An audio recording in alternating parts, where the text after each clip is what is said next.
Hello friends, હું છું Hardik Patel. Icon engineering tuition ક્લાસીસની ચેનલમાં વિદ્યાર્થી મિત્રો આપનું સ્વાગત છે.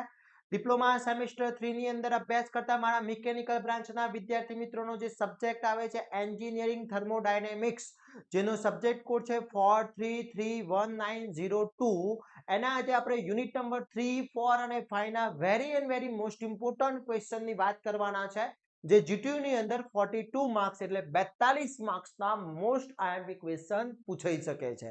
તો ચેનલ ઉપર નવા હોય તો ચેનલને સબસ્ક્રાઇબ કરી દેશો, બેલ આઇકોન ઓન કરી દો જેથી નવા વિડીયો આવે તરત જ નોટિફિકેશન આવી જશે.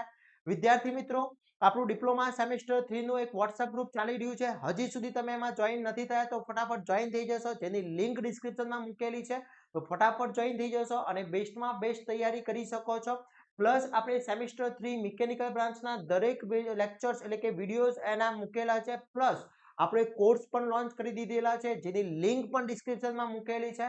તો ત્યાંથી કોર્સ પરચેસ કરીને તૈયારી સ્ટાર્ટ કરી લેશો, જેથી તમે જીટીયુમાં સારામાંથી સારા બેસ્ટ માર્ક્સ મેળવી શકો છો અને પૂરેપૂરી તૈયારી કરી શકો છો.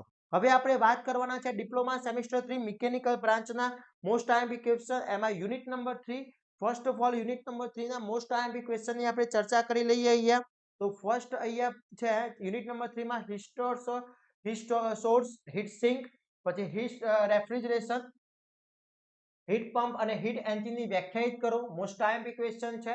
થર્મોડાયનેમિક્સના કેલ્વિન પ્લાન્કનું બીજા નિયમ માટેનું વિધાન લખી આકૃતિ દોરીને સમજાવવાનું પૂછી શકે છે. વેરી મોસ્ટ ઇમ્પોર્ટન્ટ છે. પછી થર્મોડાયનેમિક્સના ક્લોસિસનું બીજું નિયમ માટેનું વિધાન લખી આકૃતિ દોરવાનું છે. ઓકે. પછી કેલ્વિન પ્લાન્ક અને ક્લોઝ પ્લાન્ક એટલે અહીંયા પ્રથમ નિયમ અને બંને નિયમ આવી ગયા. પછી કેલ્વિન પ્લાન્ક અને ક્લોસિસના વિધેય વચ્ચેની સરખામણી કરીને સમજાવવાનું છે. તો યુનિટ નંબર 3 ની અંદર આટલા most and very most important question છે, કારણ કે બહુ જ નાનું યુનિટ છે એટલા માટે. એના પછી વાત કરીએ યુનિટ નંબર 4 ની અંદર તો ઓઇલ, ચાર્જ એન્ડ ગેલિયસના નિયમોનું વિધાન લખો અને સમજાવવાનું છે. આઇસોરિક પ્રક્રિયા પીવી અને ટીએસ નો ડાયાગ્રામ દોરી સમજાવવાનો most and very most important question છે, જે પૂછાવાનો ફાઇનલ છે, ખાસ કરી લેજો. ઓકે. પછી આઇસોરિક પ્રક્રિયાના પીવી અને ટીએસ ડાયાગ્રામ આ બંનેમાંથી કોઈ એક ડાયાગ્રામ અથવા બંને ડાયાગ્રામ આવશે. પછી વાયુનું લાક્ષણિક સમીકરણ લખી અને સમજાવો અને સીપી માઇનસ સીવી આ બરાબર આર સાબિત કરો. હશે. તો આટલા ક્વેશ્ચન યુનિટ નંબર 4 ના છે. મોસ્ટ આઈએમપી ક્વેશ્ચન છે. બધા જ ક્વેશ્ચન વિદ્યાર્થી મિત્રો ખાસ કરી લેવાના છે. એક પણ ક્વેશ્ચન રહી ના જાય એની ખાસ તકેદારી રાખશો. પછી યુનિટ નંબર 5 ની અંદર પ્રક્રિયા અને સાયકલ વચ્ચેનો તફાવત વેરી મોસ્ટ ઇમ્પોર્ટન્ટ છે. એના પછી બ્રેટન અથવા જૂલ સાયકલનો પીવી અને ટીએસ ડાયાગ્રામ દોરી સમજાવીને ઉષ્મીય દક્ષતાનું સૂત્ર લખો. ઓકે. તો એનું ખાસ આ જે ફોર્મ્યુલા છે એની એ તમારે સમજાવવાની છે વિદ્યાર્થી મિત્રો. ક્લિયર. પછી રિવર્સેબલ કાર્નોટ સાયકલ પીવી અને ટીએસ ડાયાગ્રામ દોરી અને તેના સીઓપી નું સૂત્ર તારવવાનું છે. ઓકે. એના પછી ઓટો સાયકલના પીવી અને ટીએસ ડાયાગ્રામ દોરી સમજાવીને ઉષ્મીય દક્ષતાનું સૂત્ર તારવવાનું છે. એ મોસ્ટ આઈએમપી છે. પછી ડીઝલ સાયકલ પીવી અને ટીએસ ડાયાગ્રામ સમજાવો અને તેની ઉષ્મીય દક્ષતાનું સૂત્ર લખો.